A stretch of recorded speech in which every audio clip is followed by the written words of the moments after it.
Welcome back, everyone. We are in Genesis chapter 11, the famous story of the Tower of Babel. Now, Babel means confusion, and the name Babylonians are really those who were Babel. That's where they get their nickname from, if you will. That's a name that stuck. So the people just come together as one people. They don't want to really obey God, be fruitful and multiply and spread out over the whole earth, right?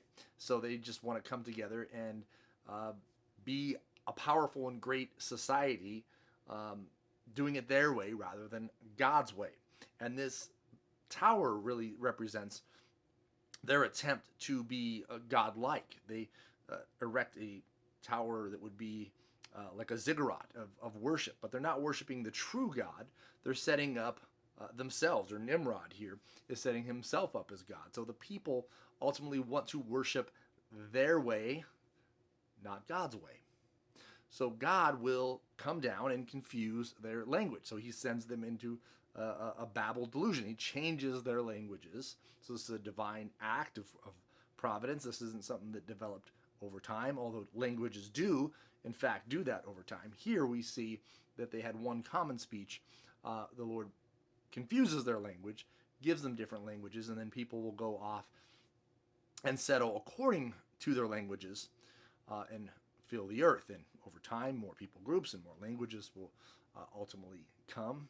But it's important to remember here in this first part that the people are seeking to elevate themselves rather than God. So they disobey God and his command, and they seek to do it their own way.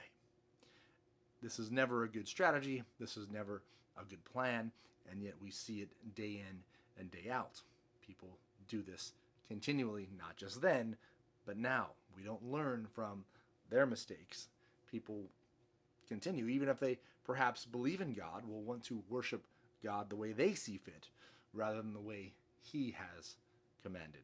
So may this be a lesson for us today, that we would honor God and worship God in the way he has asked us to, and not in the makings or likings of our own heart, and definitely not to raise ourselves up or humanity up or anything else above God, thinking that, in fact, we will be safe or that we will be great apart from God.